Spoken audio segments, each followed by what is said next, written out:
Oh, crap. You are listening to Grammy's Rocket Chair on RLM Radio. The girl of your dreams has got to be in some bar. Sorry, boys and girls, but this is X-rated. So if you're under 18... Get out, goddammit! Get the point? Good. And now? Bend over.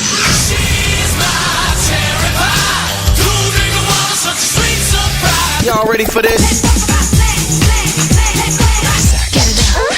I can't wait anymore. I like to watch. Whatever you design, I know you'll like it.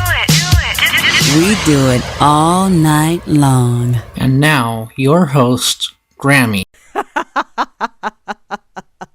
I'm still sitting here giggling because I got sidetracked and I was chatting and shit, there's buttons to push. Guess what, everybody? You are listening to Grammy's Rocket Chair here on this Freaker Friday here on RealLibertyMedia.com, channel 3. Also on the RLMradio.xyz site, the RLM TuneIn radio station, the RLM Internet radio station, and the RLM Spreaker channel. Oh, and I got a kitty cat kneading the bread dough on my lap. Whee! That sounds fun, doesn't it? Ouch. Oh, well, good thing I got my fuzzy house coat on, because it's cold today. Yesterday it was in the 80s, and today it's in the low 40s, and the wind is blowing, last I checked, about 40 mile an hour. Yee-haw! Ain't this just fun? I'm right, it ain't. So, oh, God. It's been a day, and I am so glad it's Friday. Whee!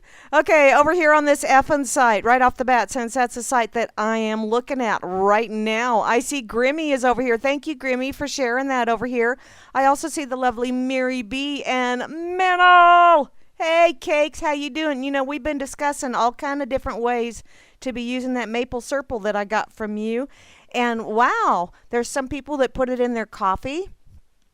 And the lovely Mary B puts it in her herbal tea. So, I have 2 new ways to try your maple syrup, because I just happen to have some ginseng tea and I have coffee. I have lots of coffee because I must have coffee. If I don't have coffee, it ain't pretty. Just saying. Because, yeah, if I don't get to have my coffee in the morning, people tend to have to run away because I want to hug them around the neck until they do a Smurf impersonation, or maybe longer, depending on how, long it takes for them to get me coffee. Okay, I'm not quite that bad, but it's pretty close. I also see Cowboy Tech is over here, and I hope to God you're hearing pleasant voices, hon. I truly do, although I'm a little on the off-kilter side today. Like today is different from any other day, but that's okay. I like being off kilter. It keeps people wondering what the hell I'm up to. Okay, over here on Facebook, I see Jerry. Hi, Jerry. He's a high school friend. You know, I've known Jerry since, freshman year of high school. Wow, that's a long time. Not as long as I've known Jan, who is not on right now, but I've known Jan since kindergarten. And yeah, she and I keep in touch on Facebook. Let's see, who else? Oh, and I've known Jeremy forever too. That's not her real name, but that's what everybody called her growing up. So yeah, known her since kindergarten as well. I also see Gabrielle is over here. Hey there, Gabrielle. How you doing? And the lovely Catherine from Ireland. Hey, Catherine. How are you, sweetheart? I'm sorry that you can't stay up late, but I did share with you, just because I love you, because you're my favorite sister in the whole wide world from Ireland. Actually, I do love you, darling. And give Jiri a big hug for me and your 3 lovely daughters as well. Please, I would truly appreciate it. Tell them Grammy sent you. Let's see, who else is over here on Facebook? Well, I'm here. Moosey! Hey, Moose. How you doing, woman? Okay. And thank you, Barman, for tweeting me over there on Twitter. I didn't loiter for long because, yeah, with the way the wind is blowing, my tin can and kite string and duct tape needs all of the help it can get. So I don't have too many pages open as of yet. Hello to you, Iris, as well, and I hope you get to feeling better, sweetheart. Iris got a flu shot, and now she has the flu. Ooh, yeah. And it wasn't just me letting her know that, honey, don't do that. Those things are very, very bad juju. Rascal, why are you giving me that I'm going to attack your microphone look? Don't attack the microphone. You can give Mommy hugs, but don't attack the microphone. Okay, and over here in the corner pocket, I'm here. Moosey's over here, so is Sock Puppet. Fleet is over here because Fleet just shot a duck. He committed duckicide. And I'm not sure who all else is here, but there's lots and lots and lots of names over here off to the side. So, hi, everybody over in the corner pocket, or anybody over in the corner pocket that might be listening in. And to get to the place where you need to be if you want to give me shit or static or what have you, however you wish to look at it. Oh, Moosey, we're about the same temperature, but I got about I'm going to say minimum of 20 miles per hour more wind than you do, sweetie. Yeah, Nebraska blows and Oklahoma sucks. That's just pretty much the way it is right now. Yesterday it was Oklahoma blowing and Nebraska sucking. Apparently they're taking turns, and good old Can's ass is stuck in the middle again. Yes, Grim, I'm catching up on the chat. Yeah, I was taking a stroll. I'm not going to drop that bomb yet, JJ's. Give me time. I'm sure I will. Yes, sweet. Yeah, she is, bless her heart. She's such a sweet child.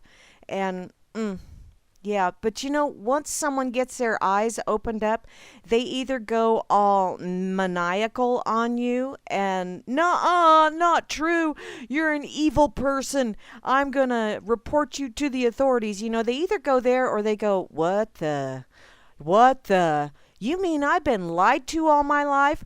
Well, those dirty fuckers, there you go, F-bomb, 11 minutes in. Damn! It's called flatulence. I tell people I had the vapors. I don't fart. I had the vapors. Or I poot.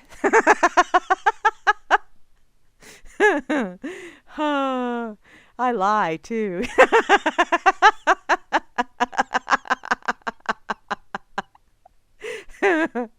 Okay, over here. You silly. Over here in the RLM chat, right up top, I got my missionary man. Hey there, Asmo. How you doing, darling? I also see Barman is right there, who is the most splendiferous bot in the whole wide world, because I said so. And therefore, it's true. I also see the lovely Beth Z.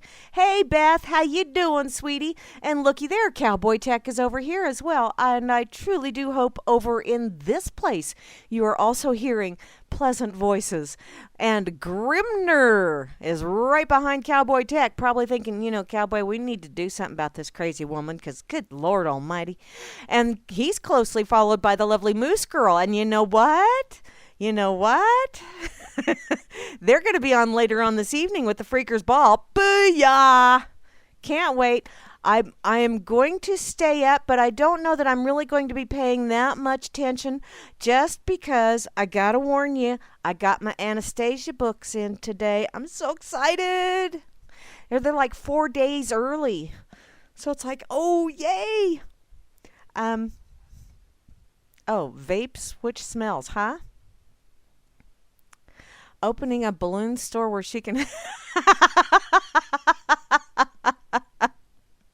JJ's, if you were ever to go to one of my family reunions, you would think we would never, ever, ever, especially if that was, if you could sell that as an alternative fuel source. Because, yeah, you got to light a match around our bunch.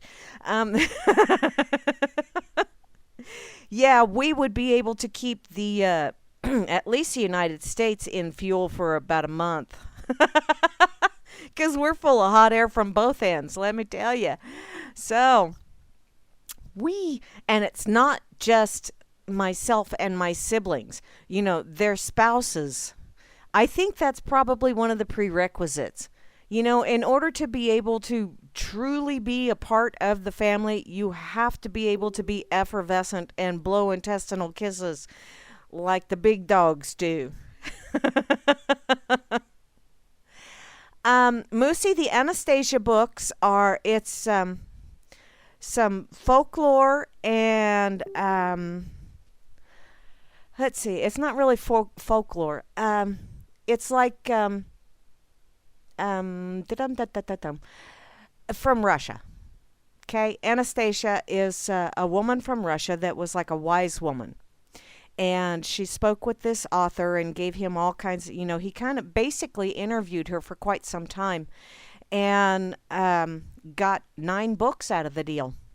So, but it does go into some Russian folklore and folk medicine and that kind of stuff. And I'm very, very, very, very excited because from listening to the talk about them, I thought, I gotta have these books. And if I really, really like them, then I will pass them on to my grandchildren. Or I might even buy them a set. I don't know yet. It depends. So, in any case, I'm real excited about reading them. And you guys just might actually get to have some of them read to you. I don't know. It just depends. You would, Moosey? Sweet. Okay. Well, we're going to have, we have our family reunions about every 4 years. And we just had one this last summer. So 3 years. Get yourself primed and ready, girlfriend. And you can come on down to the family reunion and you can meet my brothers and my sisters and the in-laws and the outlaws. And we can all sit around and have ham and beans and poot to our heart's content.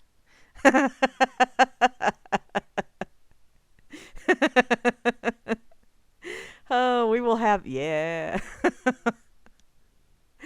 Oh, Angel Heart. I know, Rascal. I love you too, baby girl. Okay, where was I at? Oh, Moosey. Hey, Kate. How you doing, woman? I hope the temperature is much, much, much, much warmer down in your neck of the woods because it's not real warm.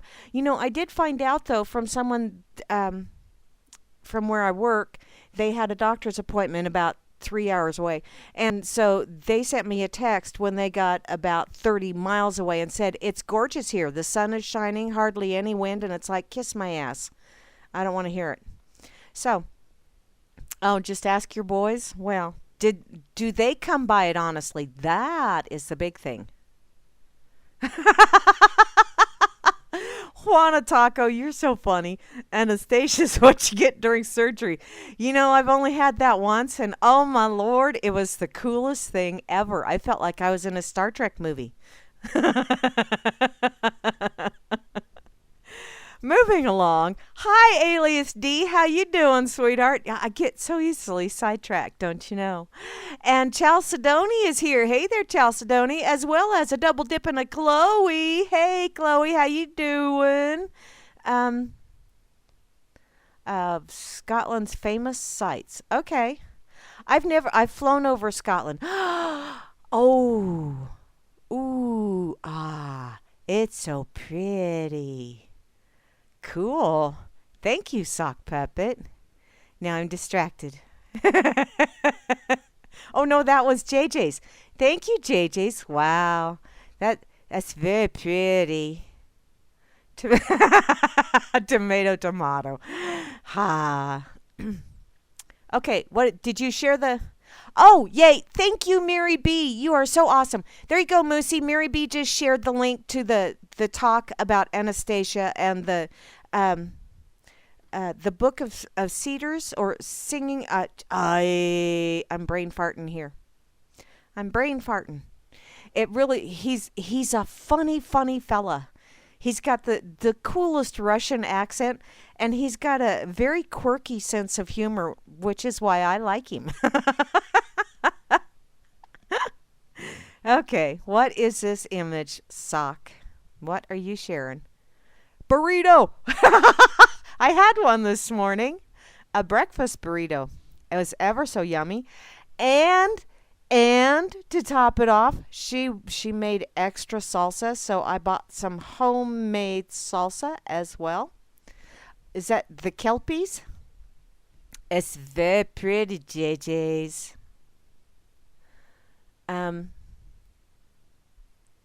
Sweet. I do. It's so shiny. I like shiny. Okay. Moving along. Hi, Dakota. Or Dakota. That's a much more fun way of saying it. Flash, somebody is here.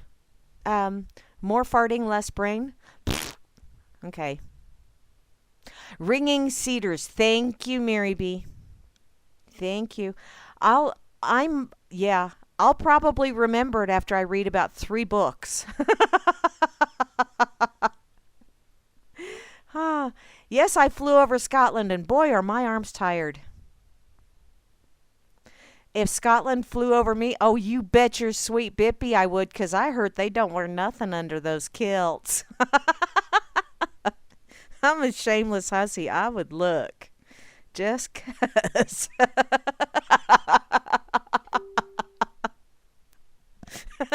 How do you think that... I needed an extra boost to get across the ocean, JJ's, because, well, the breeze was coming from the west, and, in order to make it all the way across, because my arms was getting tired, and so I needed to be a little bit jet propelled, which is how I got a rocket chair. Moving along. Hi, Frumpy. And I got to tell Flash somebody, seeing as how it is just a wee bit on the Bursey side, and tomorrow's going to be a wee bit on the Bursey side as well, I will probably be wearing my Eeyore zoot suit. So, yeah. He will get his dose of Eeyore for the dork table. I know, Moosey, those kilts are cute. I'm here. As well as Ivy Don C. And looky there's JJ's. No fuel, more oh.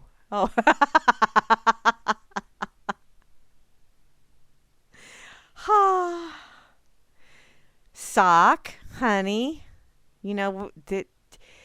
It's like a train wreck. You just gotta look.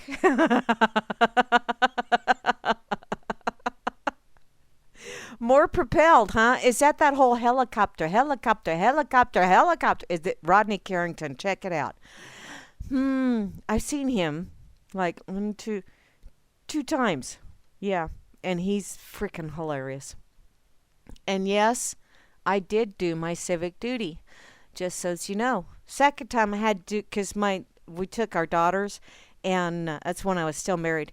And my youngest daughter wanted to show them, because he sings that song, "Show Them to Me," and my youngest daughter wanted to show them, but she didn't want to be by herself. And I said, "Honey, there's a whole concert arena of people." And she says, "No, Mom." So yeah, she and I stood up and we did our civic duty.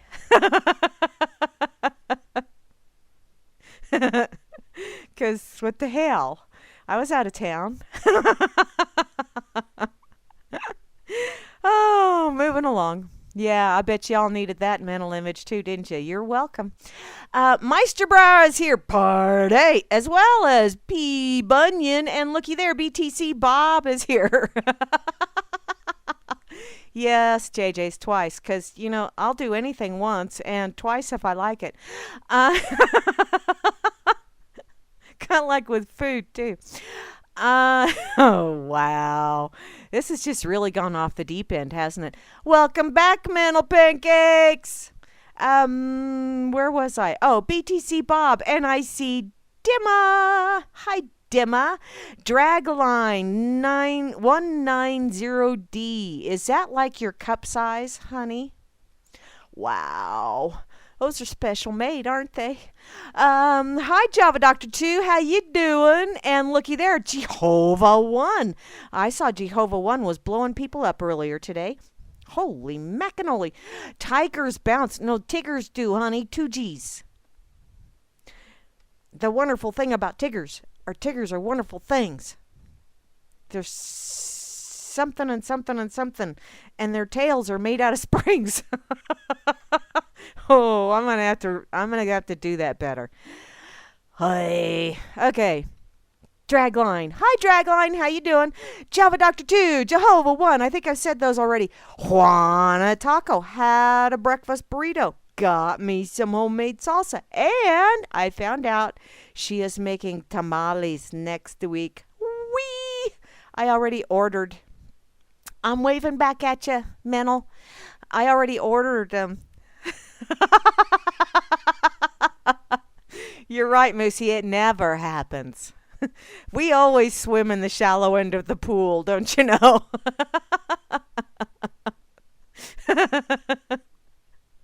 Oh, where was I? Tamales. That's what. Oh, I own the deep end.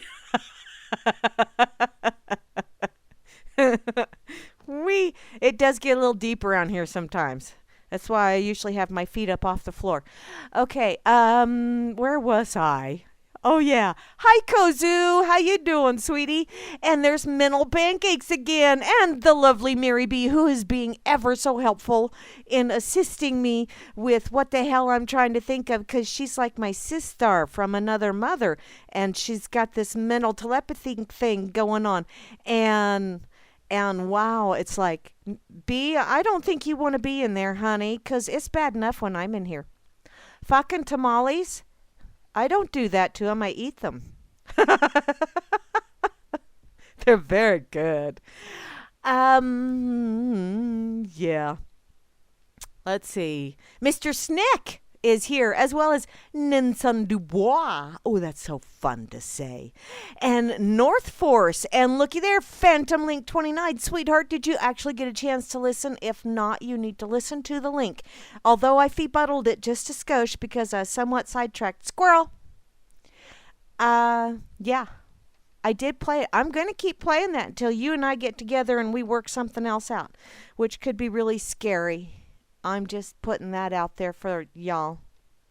So, I also see Pawn Sauce is here. Pawn Sauce. Oh, the mental images I get from that.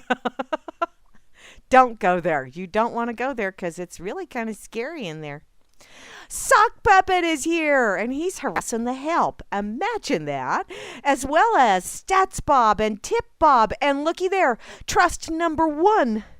See, I can always trust that I have to go number 1 about 30 miles from where I need to stop.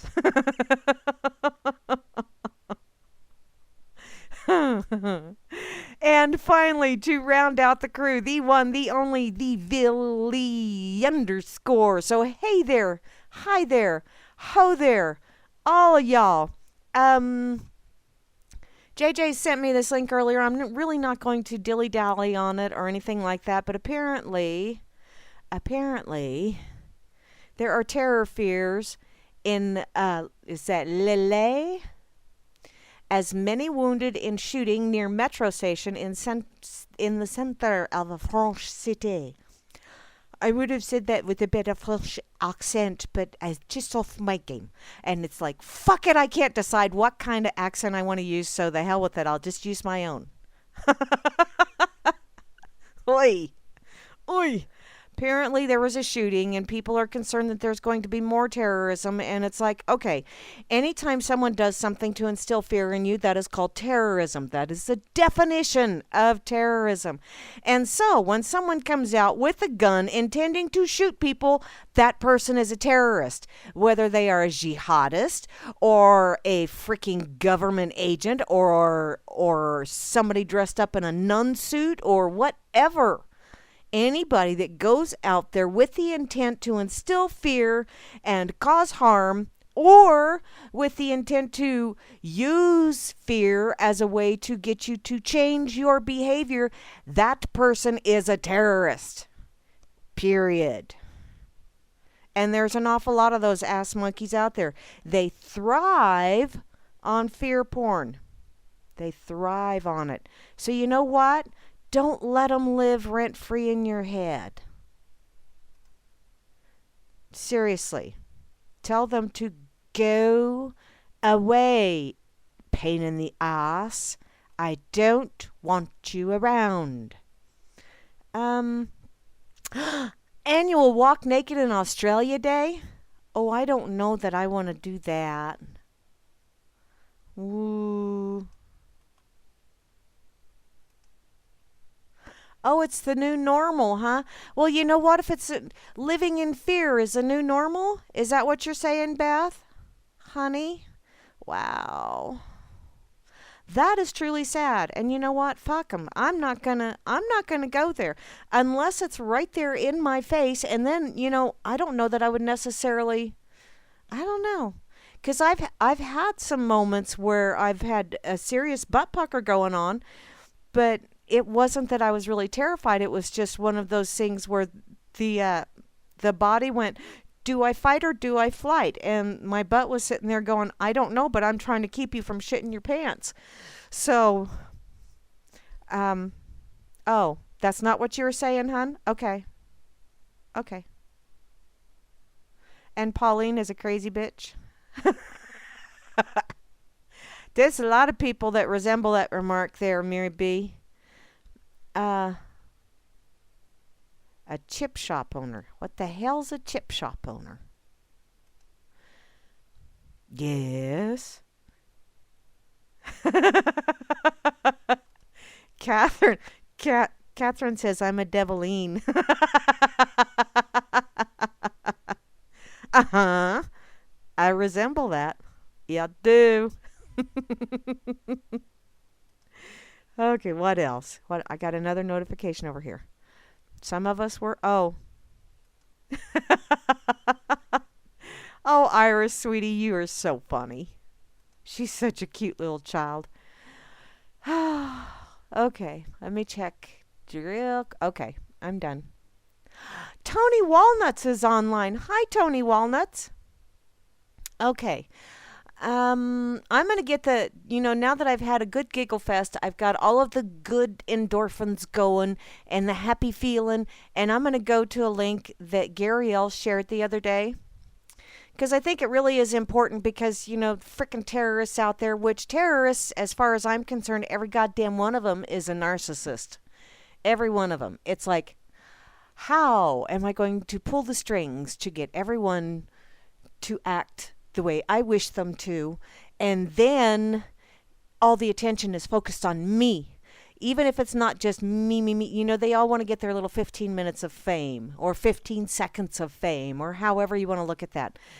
But this is something that when I saw it, it was like, ooh, I need to go there because, well, that is one of my life lessons because I will admit I am an empathic. Let's just put it that way. I am empathic.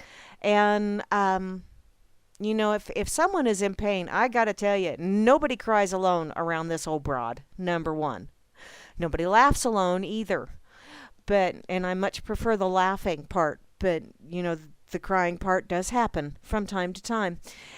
But I do have a tendency to, even others' pain. Now, in the heat of the moment, if you will, I do, like if someone is hurt or whatever, I kind of go into autopilot and I tend to whatever business needs to be tended to. And then once the emergency is passed and I no longer need to be in autopilot, then I'm one of those wonderful people that I have sympathy pain for them. And I don't know why, but oh my God, there are times when it's just not cool. But I have learned to control that. I really have learned to put barriers up to because you have to protect yourself sometimes. And when you got a narcissist around, wow, you got to have some pretty damn strong barriers. I learned that as well. But this article that Gary L. shared. It's from dailyoccupation.com. The toxic attraction between an empath and a narcissist. And narcissists feed off of empaths. They truly do, which is why you have these buttholios that be. Well, Rockefeller is no longer here, and yet he still is, because it's just a meat suit that died. That's the only part that's no longer with us, is the meat suit. That essence is still out there in the cosmic consciousness. Hopefully it's going through reform school right now, but, don't feed into that anymore, okay? Just my personal advice to you. Stop feeding into it, because that actually keeps him alive and lets him live rent-free in your head. So don't let him control you like that, okay? And this I'm hoping will give us a few other pointers on how to ignore those leeches that be. If they are not up close and personal, if they're not really out there, if they're just putting fear porn out there to fuck with your head, ignore their sorry asses, because that's what they want. Any kind of attention is attention to them, and they don't care if it's positive or negative. It's attention, and they want that attention. They really do. I see Yes, Mary B. Pauline is a redhead and used to own a fish and chip shop. Ah, she's a racist bigot. Okay. Like a female Archie Bunker, only not so funny. And used to go after the Asians. Ah, well, isn't she just a special little dip of something covered in not so awesome sauce? Beth, my weakness is potato chips too, and occasionally I have to have a potato chip and bologna sandwich. I know there's probably a lot of you out there going, "A what?" Yeah. I do like my potato chip and bologna sandwiches. I don't do them very often, but yeah, I do have to have them occasionally. So, back to this article. So when it comes to narcissists, all signs point to one universal trait. A narcissist is wounded. Yeah, they are. They're like a wounded animal. More often than not, it's some event from a person's childhood that caused them to feel worthless and unappreciated at some point in life and make them constantly seek out validation. Positive or negative, they don't care. And along comes the empaths, the healers. An empath has the ability to sense and internalize other people's pain, and often take it as though it were their own. If an empath is not consciously aware of boundaries and ways to protect themselves, they may very easily form a bond with a narcissist. Been there, done that. As a way to try and compensate for any damage and attempt to eliminate all their pain. What empaths fail to accept is that narcissists are takers, a kind of vampire that sucks energy. They are a succubus, in other words. They can draw the life and soul out of anyone they come in contact with. This is a way for them to stock up on reserves and use this imbalance to their own advantage. And they are so very good at manipulating. So very good. You can see that shit in hindsight. If you learn from it, even better. This dynamic can confuse and debilitate an empath, since by not fully understanding their own or other people's abilities, they fail to realize that not everyone is like them. An empath will always put himself in another person's shoes and will try to feel what other people are feeling, thinking, and intending. At the same time, forgetting that people might have a different agenda, and not everyone is honest. And that really is a very tough lesson to learn. The narcissist has manipulation on their agenda, and it's essentially that they're in a position from whence they can exercise control, and rise above others, or at least in their own mind, rise above others. They like to use others as stepping stools. The empath's agenda is to love, heal, and care. There's no balance between the two. And ever finding it is highly or there's no balance between the two, and that whole sentence doesn't make sense. The more love and affection an empath gives, the more powerful and in control the narcissist becomes, because they keep needing more and more and more until they drain you. The more likely that the empath will retreat into the role of a victim as well. I wore that badge for a few years. Gotta admit it. And very soon, a change happens. And the empath starts taking on the narcissistic traits since he too became wounded and are constantly provoked by the abuse of being in an environment the narcissist creates. A long and vicious circle starts to spin, which I didn't go that far.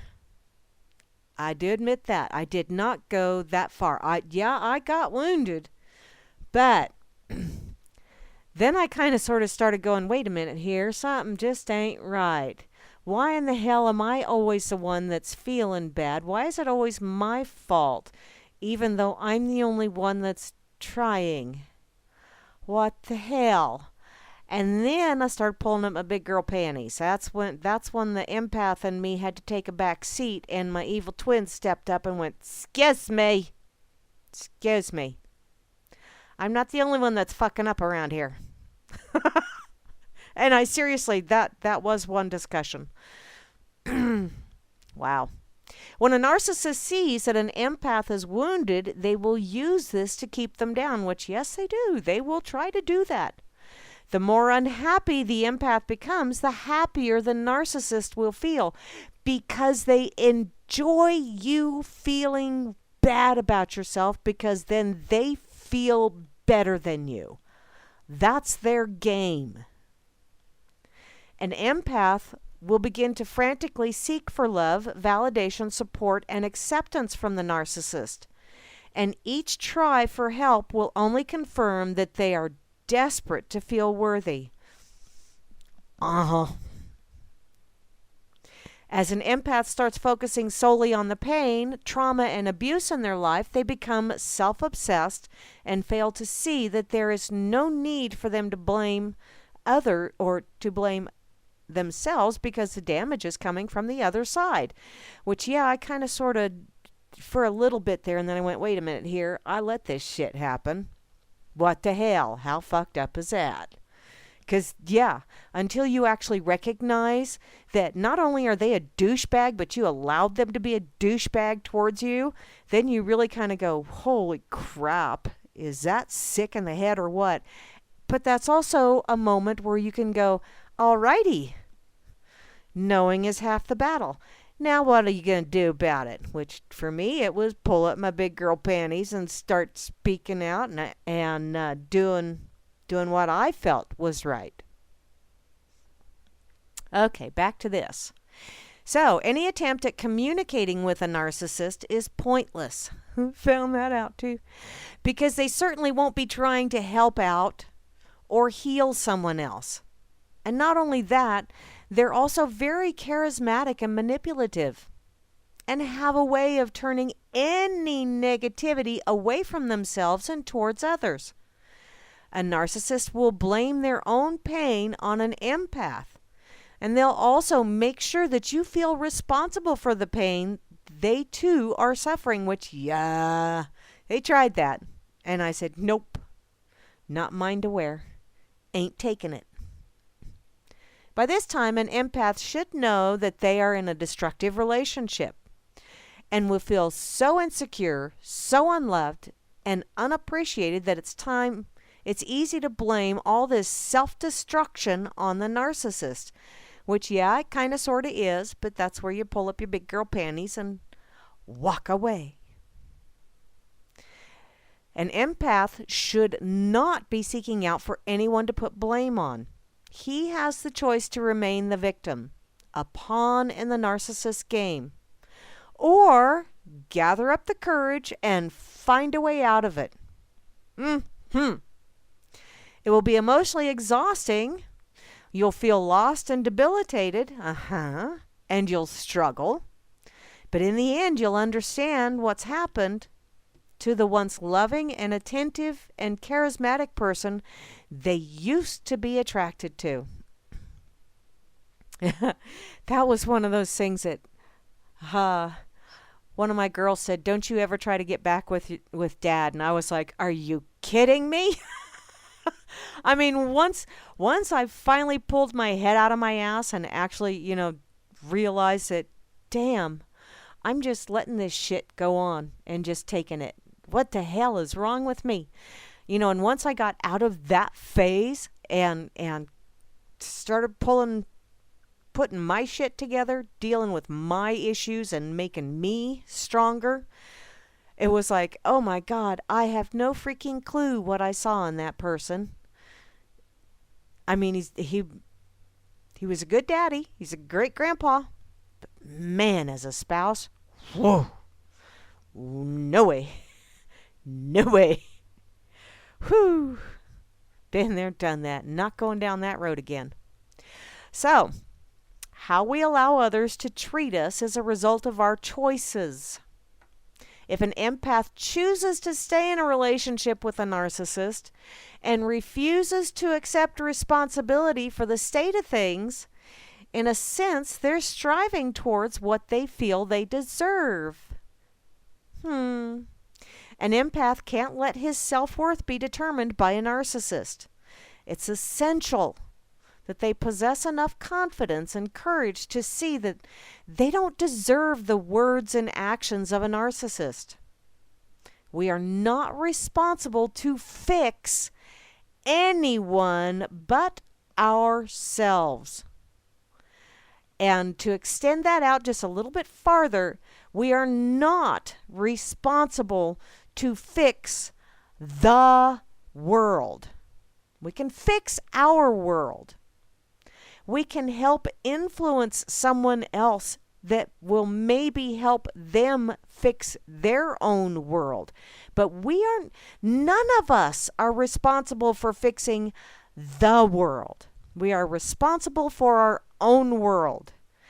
Get your own shit right, deal with your own backyard, and assist others when asked. Other than that, just try and be a good example. Don't do anything to someone else that you don't want done to you. It's pretty much that simple. Thank you, Circles, for that perspective, by the way. The more an empath learns about the personality of a narcissist, the sooner they can spot them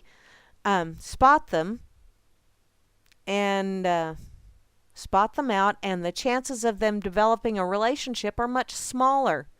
If a relationship is already underway, it's never too late to reach out for help, try to understand, and to dig deep into your soul and recognize your own strengths and capabilities.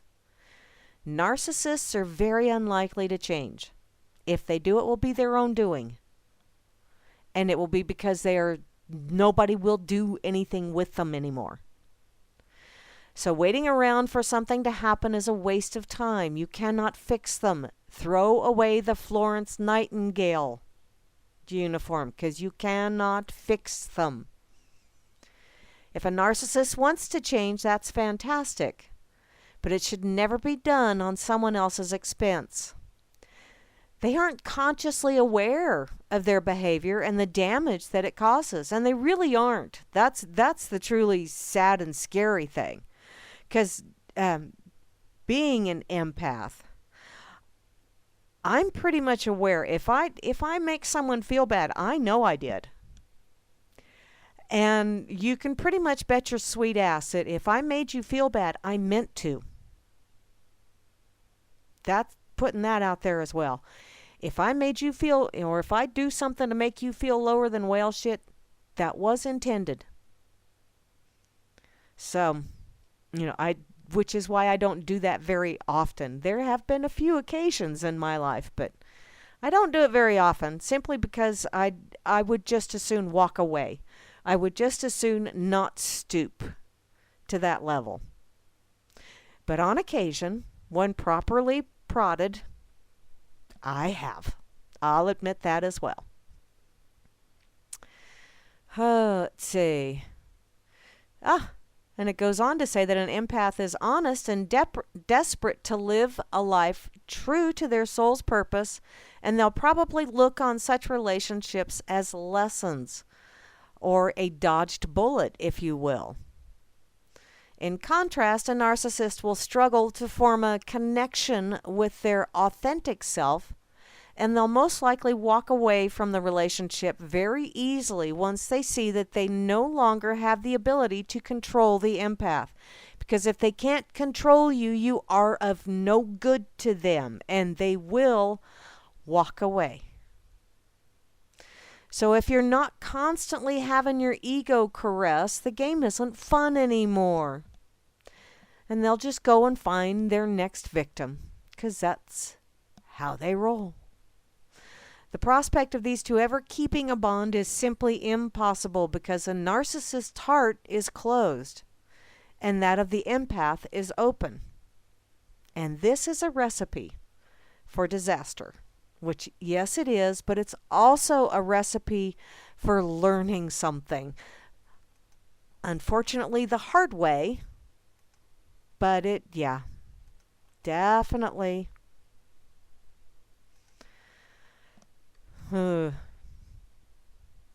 Princess of Pot. Who's the Princess of Pot? Ah. That's true, Beth. Some empaths do pick, but a lot of times it takes an empath actually being bit, or from the ones I have spoken with at least. It takes them getting bit by a narcissist before they get to where they can truly learn to recognize. And then it's like, I know what you are. You just stay over there. Leave me the hell alone. I want nothing to do with you, because I already know I can't do anything for you. Not willingly. So, yes, they will. Off quoted. Oh, yes, Beth. I could see that. Yep. See, and I think that's probably one reason why, as soon as Dangleberry started really, really, really hitting the national scene way back when he was first running for POTUS, the very first time I saw him, in my gut, I knew this is bad juju. I mean, the narcissist vibes were just oozing off of him. Yeah, Beth, that was just pretty much talking to empaths. Well, yeah. Or that's the way I took it. I don't know. Gary L. shared it. I saw the headline and it was like, okay. I could read that one, because, yeah, that one hits kind of close to home. Because, yeah, been there, done that. And I've had my moments where I have not been quite so pleasant and quite so pretty, but I'm so funny. Now I just as soon walk away. If I don't have to deal with the ugly, I'll just walk away. If I have to confront it, I will confront it, but I won't wear a badge someone else is trying to slap on me. Yeah. Okay, let me share this one over on the effing site as well. And I'm not really saying all this just to pat myself on the back or anything like that either, because it's really not. I don't look at it as a pat on the back. I look at it as a, wow, I learned a lesson. And there's probably, and I do know, just from speaking with other people that have been down that road, that, maybe if more of us actually spoke up and said how we got through it, maybe they won't have to go quite so far down that road. Maybe they will anyway, because, I know I'm a slow learner sometimes. Sometimes I just have to get those bumps and bruises and broken bones, even if they're just metaphysical. But if I figure, I've already done it. It's already in my life book. May as well share it. It's not like I'm ashamed of it or anything, because it's part of what made me who I am. So, what the hell. Donna! It's my cousin. Oh, did y'all see the silly sign thingy Yesterday, my days have been running together. The silly sign in Norway where it's the silly walks, crosswalk. I want to go there. Or either that or I might just have to have one of those signs made and just put it out in front of my house so that whenever I walk across the road to go visit my neighbors or something like that, I will remind myself that I have to do a silly walk when I do so. I thought that was so fun. And there's another place, I don't remember where it was at now, that has an actual silly walk parade. And I thought, how fun! How fun. Yeah, it was yesterday because Chloe and I were talking about how we're going to get silly walk parades started in our own communities. Good luck with that. But, I live in a small enough area that I might be able to get a few people to walk silly with me just for shits and giggles. I needed a drink. I can't imagine why. It's not like I haven't been talking 90 miles a minute. Okay. Shared the toxic thing. I'm done with the toxic thing. Done with toxicity. Now I'm going to move on to something just a little bit more fun, or maybe a lot more fun, or most definitely for me when I read the headline, what the hell? This is from over on Oopie. Customs officials seize more than 40,000 counterfeit condoms. Now, I gotta admit, first thought that ran through my little head, and it ran through like a crazy person going, whee, this is fun. But the first thought that ran through my head was, how do you make a fake condom? And so does that mean that you're gonna get preggers? And you're going to catch those funny little diseases because it's not real. It's not even Memorex. It's a counterfeit. Or is it one of those that, no, don't go there.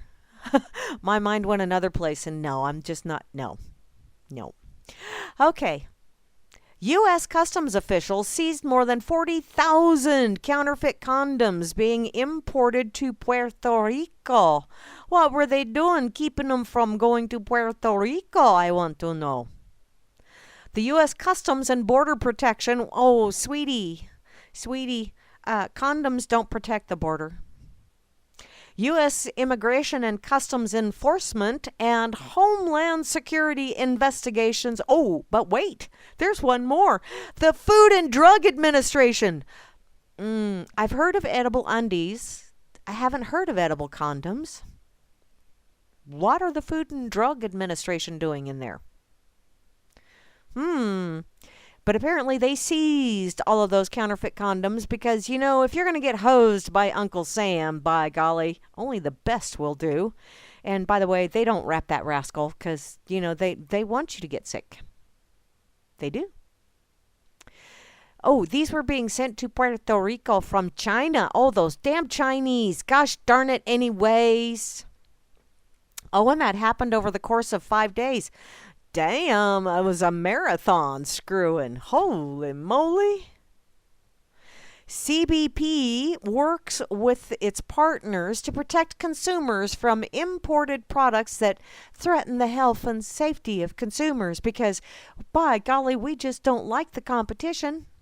We have our own products that threaten the health and safety of consumers. Why do we need the imported kind? They probably aren't up to our standards.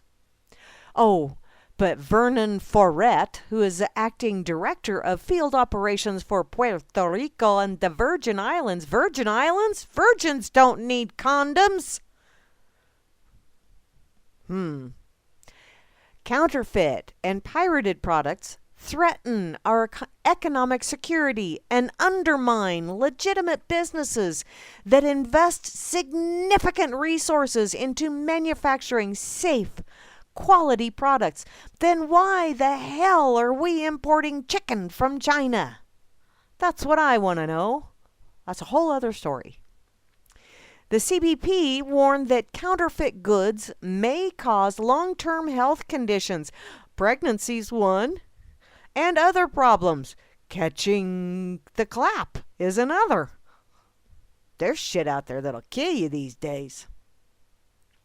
In the past, seized cosmetics have been found to contain hazardous substances, including cyanide, arsenic, mercury, lead, urine, and rat droppings. Did you know? That's probably in an awful lot of stuff that's approved and brought over. Fake condoms will not guard against the user against sexually transmitted diseases and pregnancy. They won't. So it's just like a little package that's got this little rubberized ring, and then when you try and use it, it's like it's not really there. It's a holographic condom. It's fake, kind of like all that fake news, I'm thinking.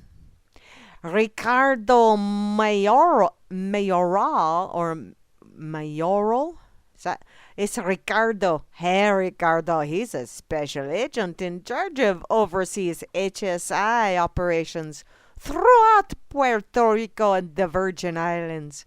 He said that the importation of counterfeit products can also affect jobs and promote criminal activity. Oh. HSI will continue to work with its enforcement partners to combat the distribution of counterfeit products like those seized in San Juan this week that could put unwitting consumers at risk.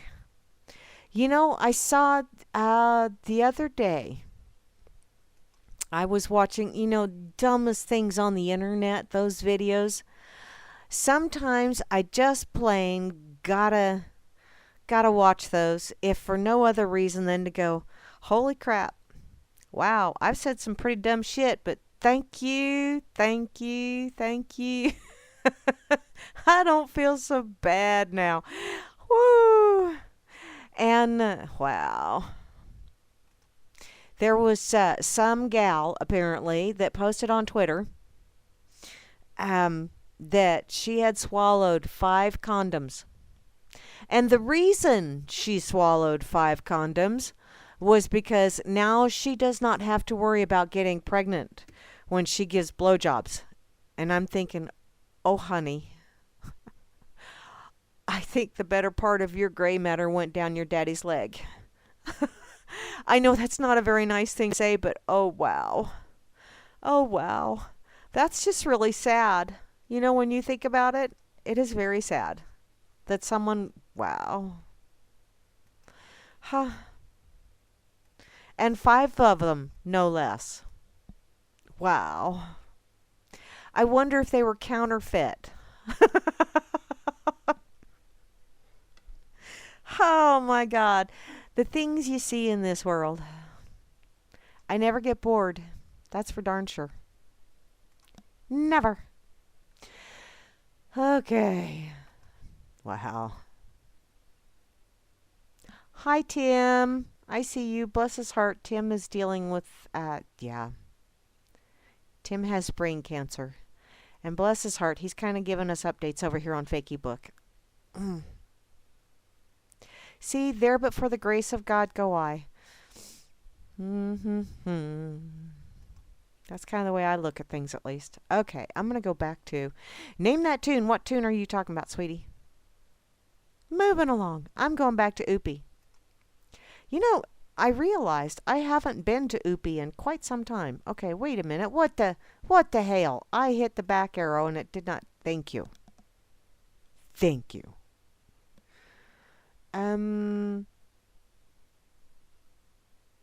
Okay. Did you know that there's a bilingual pig that understands commands in English and Spanish? I did not know that, but it's over on Oopie, and it's a really, really big pig. It's a really big pig. And guess what? Guess what? It's in my favorite estate in the whole wide world. A zoological park in Florida boasts a bilingual pig that can understand commands in both English and Spanish.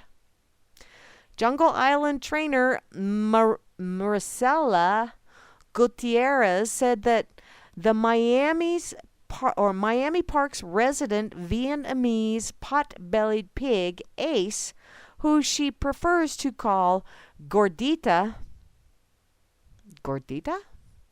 can understand more than 400 words in both English and Spanish. Everything I tell her, she does. She knows 250 words in the English language and 250 words in the Spanish language. Okay, if here's a little math thing for those of you that took Common Core. Understands more than 400 words. Yes, I get that. But if you know 250 words in one language and 250 words in another, that's 500 words. Yes, that is more than 400, but how difficult would it be to say understands 500 words? I don't know. Must be part of the whole She told the Miami Herald that she believes Gordita is bilingual because the pig understands her Spanish commands as well as the commands of other English-speaking trainers. She's bilingual, which, yes, pigs are very intelligent critters. And they are also omnivores. There's another big word for you. I got out my $5 bill to buy that one today. She added that although Gordita's heritage is Vietnamese, she considers the 4-year-old pig to be a Cuban American. Oh, that whole thought process just kind of hurt my head just a little. Wow. Gordita is a Cuban American pig because she was born in Hialeah. Is that how you say that? But her ethnicity is Vietnamese. She was raised as a puppy and does not have the tail curled like most pigs. You know, quite a few of the Vietnamese pork-belly pigs do not have the curly tail. Or a lot of the ones that I have seen do not. And yes, you can, train them to fetch and all kinds of shit. And they train you too. Just saying. She's got such a lovely figure. Trigger feminist? Who's a trigger feminist? Who is?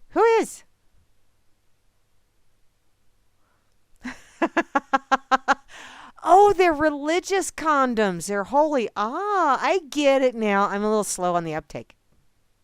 Thanks, Sock. I did not know that. What's this picture? Oh. Look, they're making balloons. Oh. Thanks, Sock.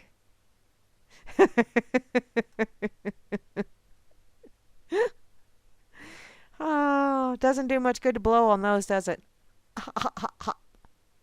Okay. Wow. I think I'm going to go to FARC next. I haven't been to FARC in a while either. And I'm also going to have to go to the pig. Well, I think I'll go to the pig next, seeing as how I was talking about pot-bellied pig. What do you say? Say, and see what happened this date in history. I think I need to go there. And say hey to Hambo and Porcus while I'm there. Hey, Hambo. Hey, Porcus. You guys listening in? Adam and Eve are right there. Apples and trees. Cool. That's the picture right at the top. Because of science, the pig picture of the day. Oh, Liberal Logic 101. Here we go. Trump is going to cut funding for science. Which science? What do you mean, which science? Well, the global warming zealots or the people that claim a baby 2 seconds before being born is just a clump of cells. Or the scientists that say gender is not binary, but sexual preference is genetic and obligatory. Or the university students who shouted down, then beat up a scientist who dared note statistical variances in crime and race, which it's not race, it's ethnicity. And the other person says, so you're anti-science then, huh? Oh, yeah. We don't mind if you download and share. Just leave the... Yes, we will, sweetheart. I got to share this with y'all. Because that's pretty much the way it works. Yes, it is. Because they're such critical thinkers. I'm going to put this over here on this effing site as well. Real fast.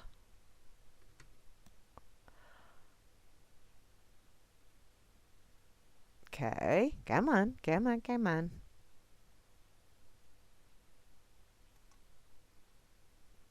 Do it. Do it. You know you want to. There we go. Okay, back to the pig. So, in their word of the day, hung over, it is a noun. It's a condition that makes figuring out who was next to you in bed this morning take anywhere from 5 minutes to a lifetime. Oh, wow. Porcus, did you do that one? I'm just curious. In the quotable quotes, the reason Obamacare won't die and that Ryan Care can't win is that you cannot reconcile socialism and liberty. Not in medicine and not anywhere. Socialism is socialism. Force is force. Liberty is liberty. There is no evading this fact. If you think this is too extreme or over the top, then ask yourself why we can't get rid of Obamacare. There's your answer. That is from Dr. Hurd. Now, today's question of the day over on the pig is properly diverse movies? What happened to entertaining? That's what I'd like to know. You know, once they start putting quotas on everything, then it all goes to shit. Okay. Now, I'm going to scroll down. Where is it at? Come on. Come on, come on, come on, come on. There it is.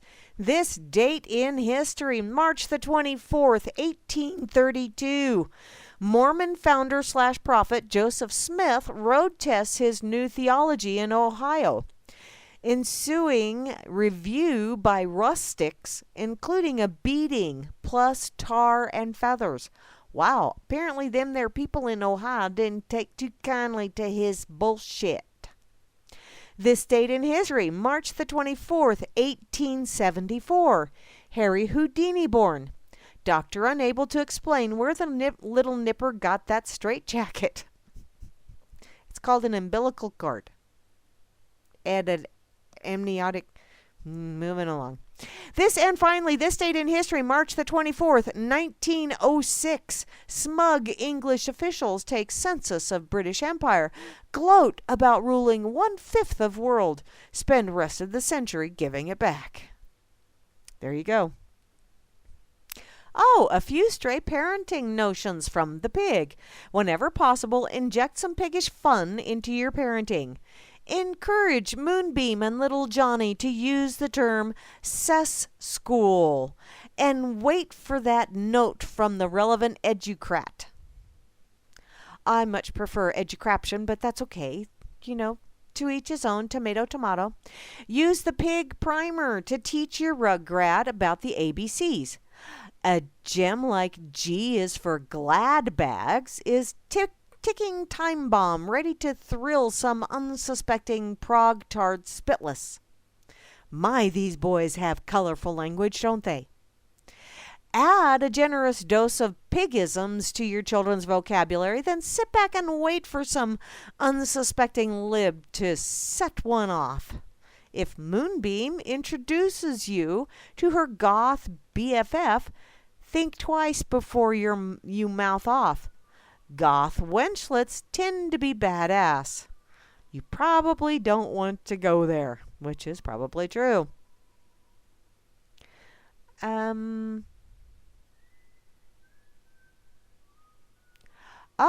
and he's got a little bit of Dave Barry wisdom here. Let's just go there as well.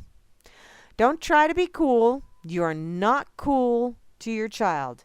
You are hideously embarrassing. Yeah. And I worked it. Work it, work it, work it. It worked well. Do not try to be your child's friend. This will be hideously embarrassing to your child. If you're around your child's friends, you should be invisible and wear military-style camouflage. Never ever sing in the presence of your child's friends unless you want your child to do something like, oh, if you don't get an A in geometry, I'm going to sing in public. Oh, hey, that would... No, I can't do that to my kids anymore. And my grandchildren love it when I sing, because I sing weird.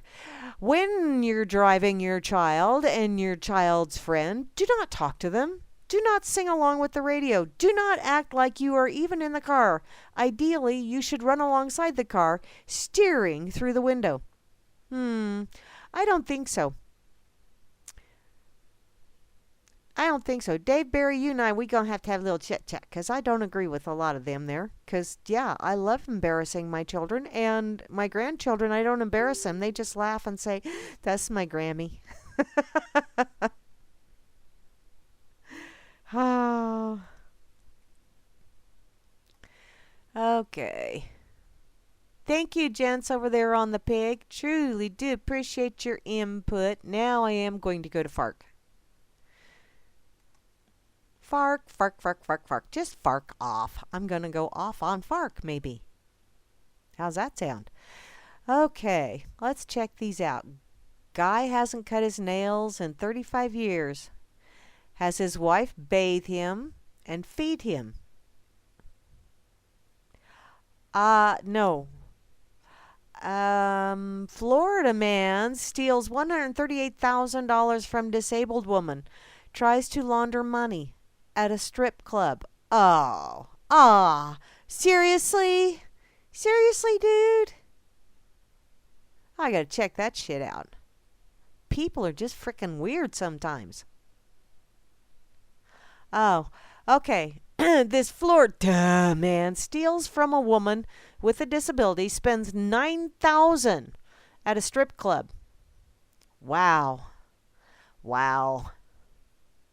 He did steal $138,000 from the woman with mental disabilities and spent $9,000 at a strip club. According to the Tampa Bay Times, 48-year-old William Tideberg of Holiday convinced the 69-year-old Marianne Anderson, who suffers from a mental disability, to move in with him from out of state. Tideberg stole the money from Anderson before leaving her alone in a house without furniture. What a sweet guy! Damn, sounds like someone needs to be drop-kicked through the goalpost of life, if you ask me. Anderson was living in Connecticut in 2015 when Tideberg met her through the internet. Yeah. Authorities said that he made trips to New England and eventually convinced Anderson to move into his home in Tarpon Springs, Florida. Tideberg told Anderson, who was diagnosed with bipolar disorder and man. I understand that some of this stuff is real, but I think half of the drugs that they put people on makes it worse. My personal opinion. She was also admitted to a Connecticut hospital for psychiatric treatment in 2014.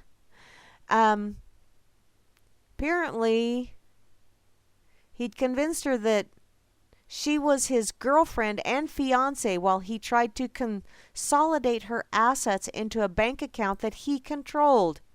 The Times reported that he called the Teachers Insurance and Annuity Association of America 76 times in an attempt to transfer her savings to his account. But the association refused after hearing Tideberg coach Anderson on what to say. And he still made off with that much.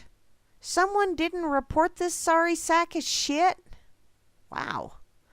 Authorities said that Tideberg was eventually able to transfer money from another of her accounts, withdrawing $134,910 over the counter and another $4,020 from ATMs. He spent $9,237 of the woman's money at a strip club in Holiday, Florida. He had a holiday, all right. Have fun in jail, sweetie. Authorities arrested him Monday and charged him with 2 counts of exploitation of an elderly or disabled person. He remains in the Pinellas County Jail on a $50,000 bail. I hope she gets some of that money back. Wow. Douchebag. Can you say douchebag? I think you can. That's what I'm thinking here. Lord Almighty. And you know, the reason why people do this shit is because they get away with it when they're younger. You know, you nip this shit in the bud. You get it when they're young. When a child is being manipulative and swiping from siblings or neighbors or being a little bully, instead of going, not my little Johnny, not my little baby, not my little Susie, she's too cute, she wouldn't do such things. You know, instead of saying that, maybe, sit down with your kid and learn to recognize when the little snot is lying. And nip that behavior in the bud right off the bat when they're little, so they don't become these grown-up ass munches. That's how you stop this shit. Treat your children well and raise them well, and the world wouldn't be so full of walking, talking douchebags. Just saying. Wow. I mean, some people, no matter what you do, are just going to be douches, but I'll bet you could reduce the number considerably. I got to find something fun, because that just wasn't fun at all. I'm going to go back to Oopie. Fark, sorry, you let me down.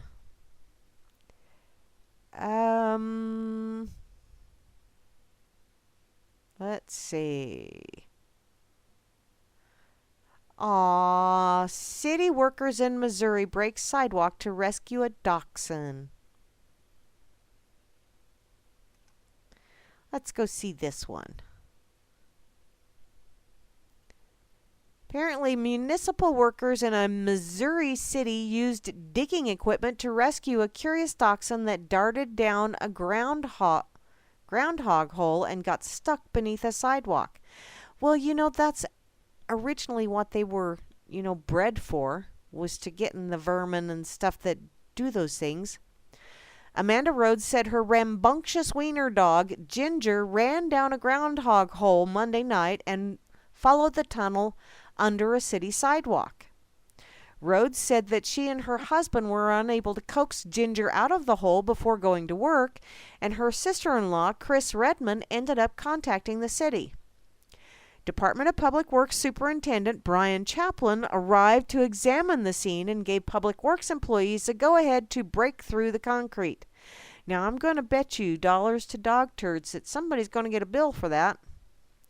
The sidewalk was broken using city equipment, and Chaplin joined the diggers in digging with their hands to free the dog, which I think is absolutely cool. Thank you very much, guys, for doing that.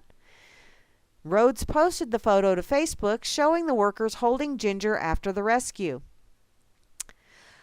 Thought this town needs a happy ending, she wrote. A huge thank you to all these wonderful city employees for helping rescue my Ginger. Well, that is pretty awesome, and you'll get the bill at the end of the month. Trust me. Governments don't do anything for free.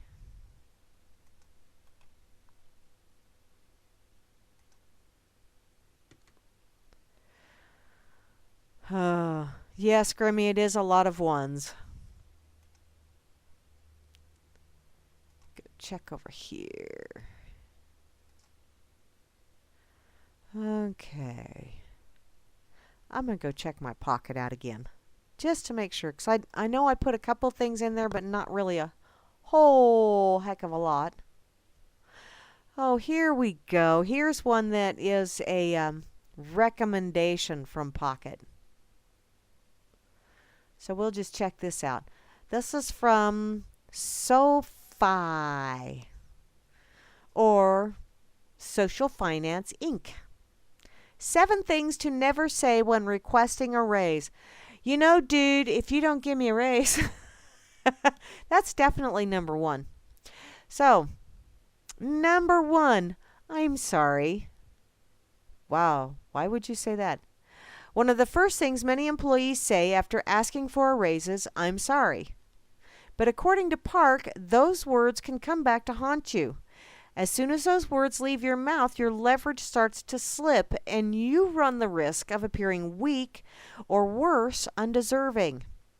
Apologizing for your market value is a sign that you doubt your own worth, and that's the last message you want to send to your boss. That is true. That is true. Don't ever, if you're going to ask for a raise, don't say, I'm sorry, but I need a raise. You say, dude, seriously? What you're paying me, I need more. Number 2, take it or leave it. Yeah, you don't do that either, because they will say, I will hire someone else that I can pay less. The negotiating tactics that work when buying a car or haggling over a 60-inch TV don't apply when asking for a raise. Because in salary negotiations, relationships matter. Coming on too strong could turn your boss off, not only decreasing your chance for a raise, but also souring your relationship. One bad conversation can color all future discussions. Park encourages engaging your boss in a respectful and professional manner, while also staying somewhat firm regarding the figure you're after. Be willing to budget or to budge a bit, but don't use pushy language. Remember, you'll likely continue to work for your employer regardless of the outcome of your discussion. So instead of pushing for the offer blinking in neon in your head, settle for the offer that best allows you to maintain a solid relationship with your boss. Wow, I didn't follow that advice at all. I just kind of said, this is what you're going to pay me because you've promised me. Because that's pretty much what I did when last raise I asked for. I said, you promised, and now you're going to pay. And I don't want to hear no excuses. And, well, the partner said, yeah, you did promise her that, so yeah. Ha. I shouldn't gloat, but yeah, I did get my raise. Exactly what I asked for. Number 3, I want a 40% increase. Wow. Really? While asking for a substantial raise might seem like a good idea after scoring big on a huge project, actually getting that raise might be something you'll regret down the road. Because face it, your results need to match your bravado. Yeah. The more you're paid, the more your employer expects. A raise is not handed out in a vacuum. I know many people who receive raises and then lost their jobs 6 months down the line simply because their results didn't meet management's expectations. Oh, wait a minute. Number 4, I deserve a raise now. Ooh, I really violated that one, but I got it. Assertiveness is important at the workplace. It shows that you're driven and not afraid to ask for what you need. However, when it comes to a wage negotiation, Park believes that a more flexible and indeterminate approach is better. You don't have to act in a demanding way to successfully negotiate. Instead, use tentative language. No. For example, instead of saying, I deserve, say, I think I've earned. Okay, and then the boss will reply, you may think you've earned, but I haven't seen anything that makes me think you earned. That opens yourself. I don't like his verbiage. Power talk causes people to put their guard up and stop listening to you. Speaking in a more tentative way encourages people. No, you don't want to speak in a tentative way. You want to speak in a respectful way, yes. But you also wish to be firm. Don't be tentative, because they will pounce on that. Number 5, Look at all I've accomplished. You know, whenever someone says that, they also start seeing all of the things that you screwed up. It's kind of a double-edged sword. So when you approach your boss, armed with the data on all you've accomplished that could work against you. Oh, wait, maybe because you're focusing on the past rather than the future. You've already been paid for the work you've completed, so instead, highlight what you will accomplish in the future. Use your past wins only to support your confidence in being able to deliver on projects in the same way going forward, which, yeah, confidence does help. Number 6. I'll state a figure first. Oh. Ooh. Well, I did do that. So when asking for a raise, some people engage in anchoring, which means that the first figure stated becomes the starting point in negotiations. He said that he's found that that's not always a good idea.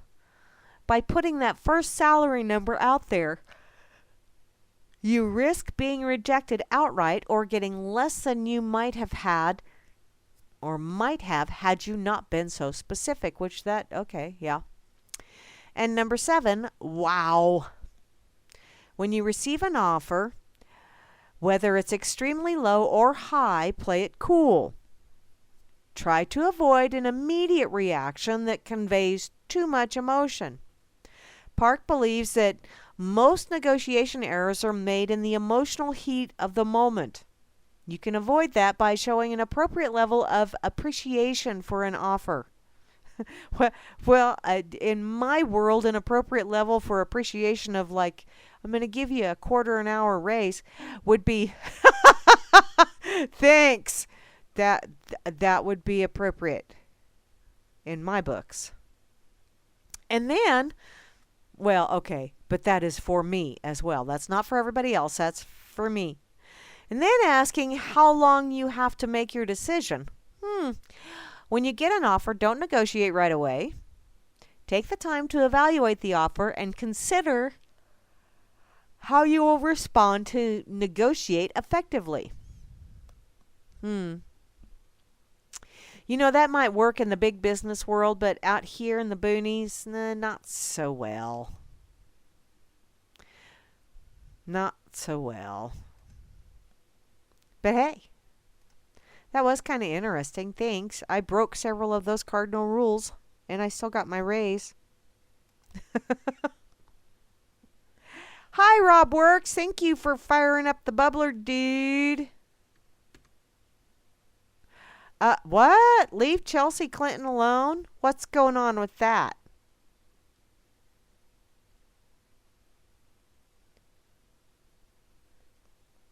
Why? Why? Okay, this is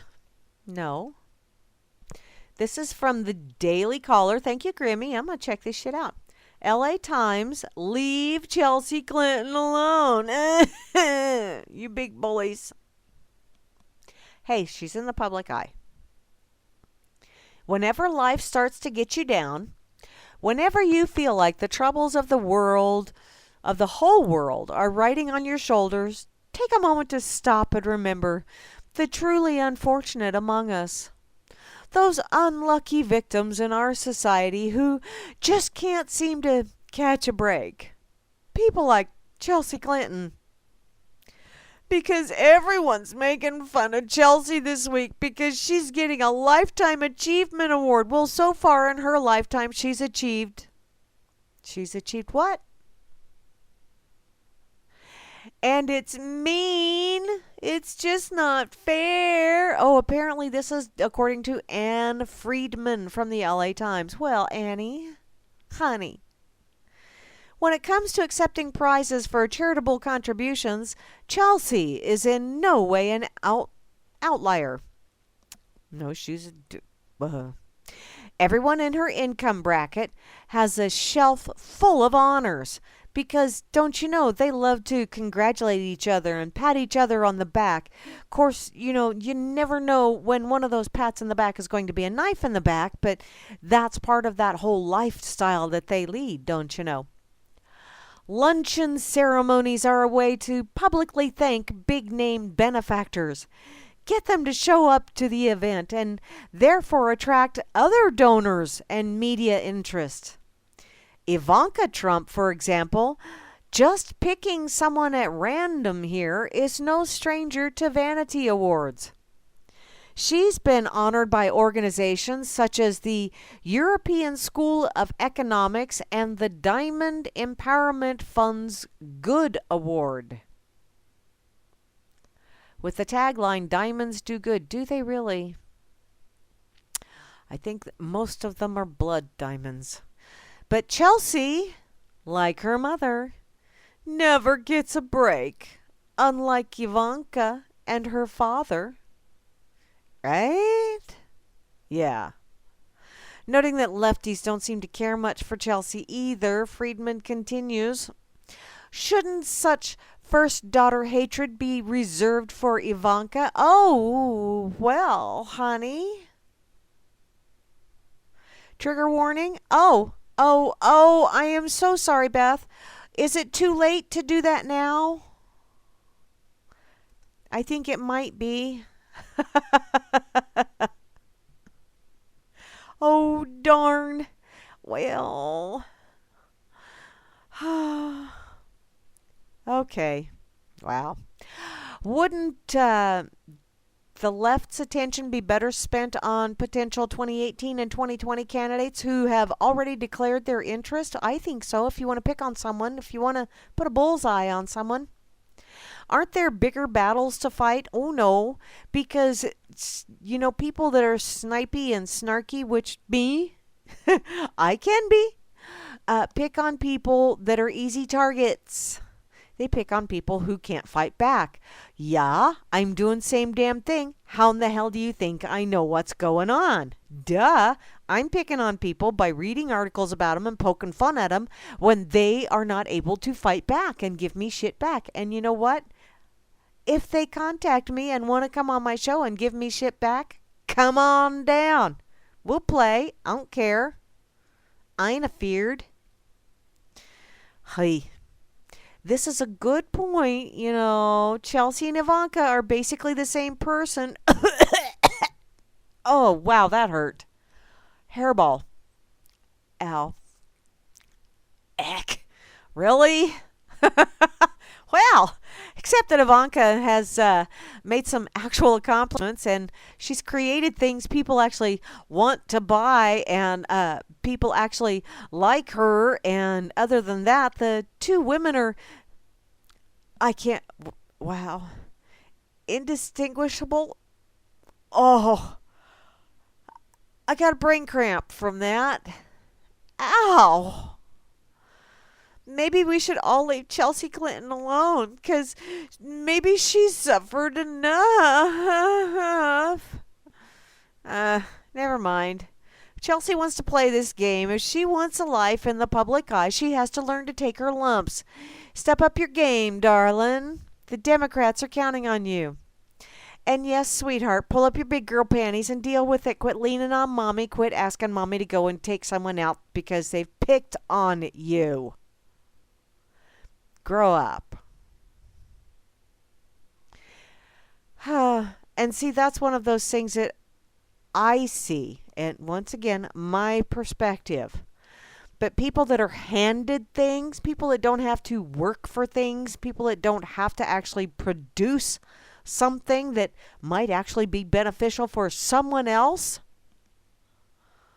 and not for a price, might actually be beneficial for someone else, whether there's a price tag attached or not. People that don't have to do that, they have a tendency to get butthurt easier when you point out the fact that, really, you think you've done something? Do you want a cookie? Sorry, I don't bake cookies for just anybody,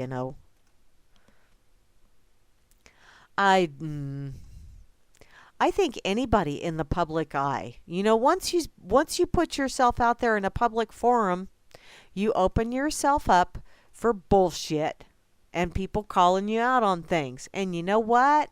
I've been called out on things.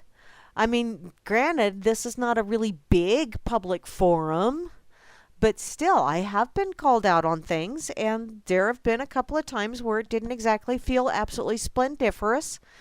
But it also happens in the private sector. If you open your mouth, if you express an opinion, odds are someone's going to call you out on that. So if you don't want to get called out on shit, keep your mouth shut. Or don't do anything in public. Go become a hermit. If you're so sensitive that you cannot take a little bit of criticism, go hide in your shell somewhere. Because there's always going to be someone out there that's not going to like what you do or say. Always. And that's as it should be. That's part of this wonderful little physicality experience. Once again, my personal opinion. Thank you for that, Grammy. Okay, let's see. Dun, dun, dun. I'm just going to scroll. You know what? I think I'm going to go and look and see if Damien has done anything. I mean, I don't have a whole hell of a lot of time left, but let me look here and check out my bookmarks, because I know I got Damien in here somewhere.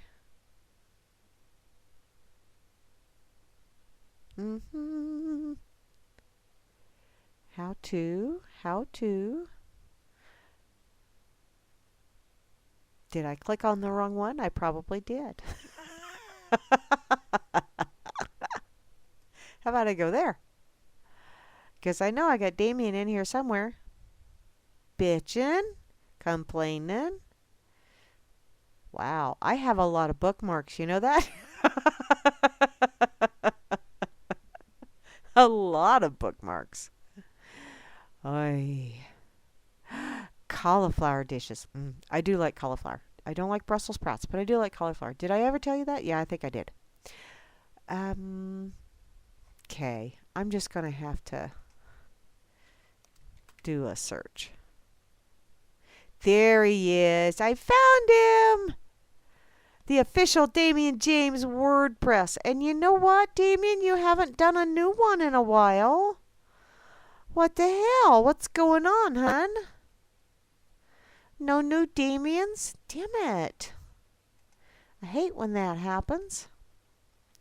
How am I supposed to be witty and all that other fun stuff if Damien doesn't come forth with witty stuff for me to read and pretend like I'm witty? Okay. I'm going to go to your Newswire. Let me go check. I haven't been to a lot of these sites in a while, so I'm just going to go check them out.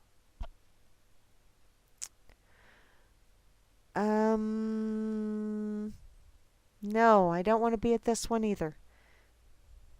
I don't like what's on there.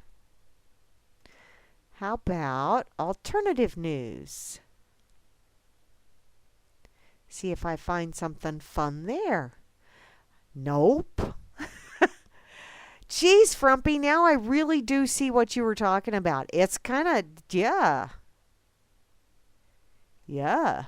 It's not exactly a bang-up news day today, is it? I mean, I saw a lot of stuff on the over on Corner Pocket. Actually, the Atom thing. But no.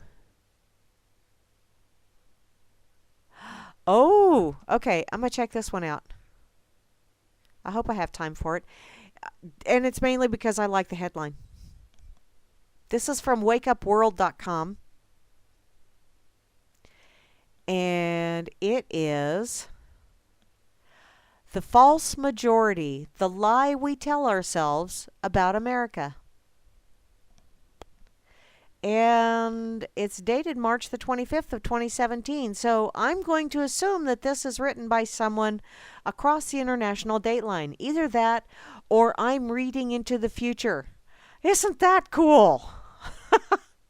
So, it's been a long time since public opinion has had anything to do with the direction of this country.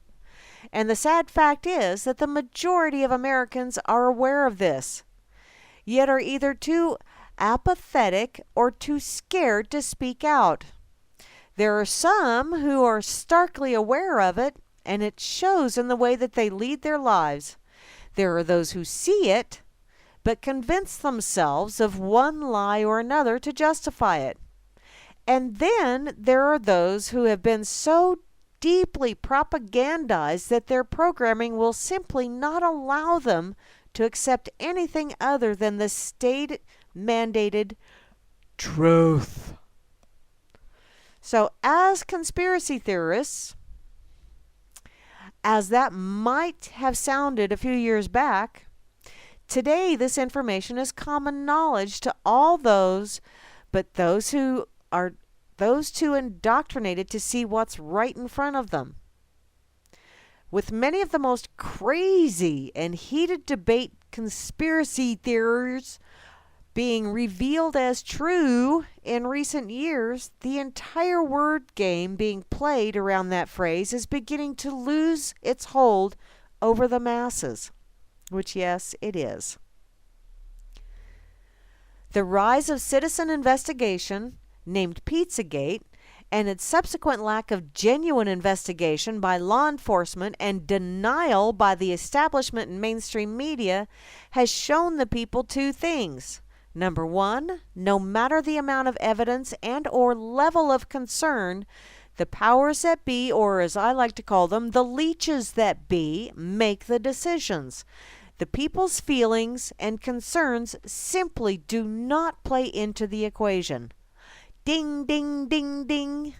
And number two, the false majority that mainstream media still pretends to represent does not exist.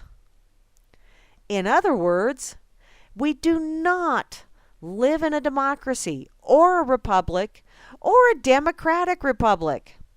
We live in an oligarchy or an aristocracy at best, and a totalitarian dictatorship at worst. This is just logic based on the common definitions of the words. Google the term democracy and ask yourself if you feel that describes the United States as it is today. Ask yourself if you still feel that your voice matters. Regardless of whether Pizzagate or any story involving high-profile pedophilia turn out to be true, which history has shown they most certainly are, for the media and the government to outright ignore the clear concerns of millions of Americans as well as millions of concerned individuals abroad shows that they only feign interest in the will of the people when it behooves them to do so. They act as though they are doing so at the behest of the people. Yet when they disagree with the people or want a different direction, no amount of public outcry and opposition will force them to bend to the public will, as they are not beholden to the will of Americans. A Princeton study that's been discussed many times as it has become increasingly relevant in recent years clearly and quantifiably proves that the people have zero effect on the actions of the U.S. government, despite the fact that the very foundation of this country is built on the premise that the government is just an extension of the people's will. Yet that is no longer the case, if it ever was. As the study states, the preference of the average American, appear to have only a minuscule, near zero, statistically non-significant impact upon public policy. Let that sink in. After fully digesting the implications of this study, which are profound, one can hardly continue to think that their opinion matters or that their vote matters. Sadly, this study only serves as a verification of what Americans have been sensing for a long time now. As more become awakened to this monumental manipulation, the more mainstream media intensifies its McCarthy-style witch hunt for any dissident minds, attempting to circumvent their propaganda with, God forbid, the truth. As for this false majority, the 2016 selection process made that abundantly clear. The media continuously claimed Clinton was winning, Hillary for POTUS, and was going to win, despite them knowingly manipulating the polls and knowingly manipulating everything within their power to manipulate. They made the false assumption that they retained the majority of American attention and support, and could just tell the people what to do, and they would do it, just as they have in the past. Yet, they were absolutely wrong. Mainstream media support has been steadily dwindling over the years, but until this past election cycle, the people had few ways of knowing, as most got that information from the mainstream media. This created a closed loop of information that was almost completely controlled by the establishment. However, with the rise of the alternative media, the truth slowly began to leak into the collective consciousness once again, effectively combating the co-opted version of the truth being sold by these outlets. These mainstream organizations, who were supposed to be government-established watchdogs, succumbed to their baser desires and over the years became the government lapdogs instead. What has shifted following this election is the awareness of the average citizen. For more on this, there is another article. And people became aware that they were being handled and controlled. And for the first time in generations, chose to question what they were being given. As this shook many from their cognitive dissonance, the concept that began to materialize was a glaring fact that they were not represented in this system, but instead had been told what to think for so long that their beliefs and principles were just an extension of the state and its media. What we are left with today is a government mouthpiece still pretending to represent a people which they never fully represented to begin with. Only now Americans are seeing through the propaganda. With the clear absence of impartiality and journalistic integrity of the current corporate media, or as Grammy likes to call them, corporate lame-ass propaganda system, many such Americans are rising up to inform the people of what they have seen in their newly awakened state. Yet there's still a considerable faction of Americans mentally bedding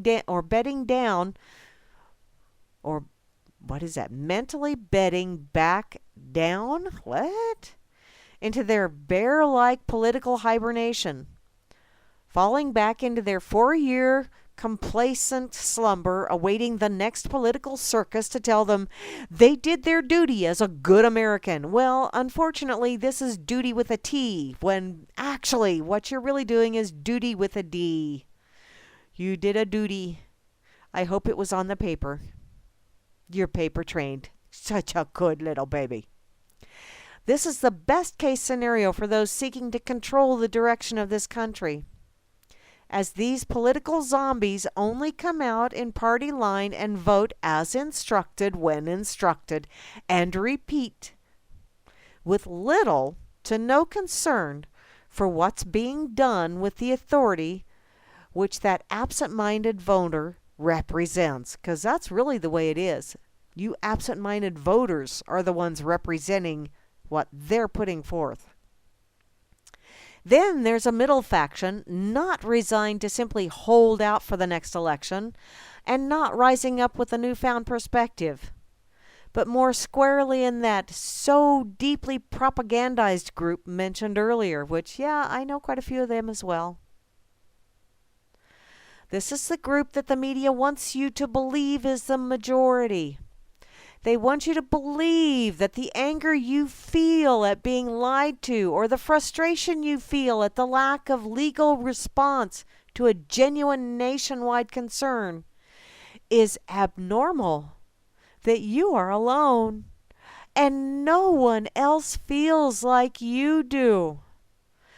That your only two appropriate responses are either to check out until the next election or to stand with the compromised media and riot through the streets challenging the very democracy that Clinton accused Trump of not respecting. Yet the absurdity of that insinuation with the current paradigm shift underway is so obviously ridiculous that it's hard to believe that at one point in the very recent past we did feel alone and abnormal. To even talk openly about certain ideas labeled you crazy, even though many pointing fingers were only doing so out of fear for the same retribution and retaliation. Now, this does go on, but I am running out of time, so I'm going to go ahead and share this with you. I do like this perspective here, and I do get this. I am seeing more people stepping up and speaking out. I am seeing more people that are seeing the false narrative. They just don't have the gumption to actually step up completely. They're kind of wading in, a little piggy at a time, if you will. But they are getting there. I see it going on, even if it's just out here in Booneyville. There's more people talking about it, and people that I wouldn't have expected to be talking about it. So I do see a light at the end of the tunnel, and I don't think it's a train coming to plaster my ass on the tracks. I really do see a light at the end of the tunnel. I just hope that we get to the end of the tunnel before it collapses. Oh well. Y'all been listening to Grammy's Rocket Chair here on this Freaker Friday. Thank you ever so much for hanging out with me. Please be sure to stick around or come back later, or however you wish to do that, because Grimmy and Moose Girl will be on later on with the Freakers Ball. And then tomorrow morning at 11 o'clock Central Time, which is sea time, cosmos time, cosmic time, my time. At 11 o'clock. Or if you want to go by what's on the schedule, noon Eastern Time will be the Dork Table with Flasher Rooney Dork and yours truly.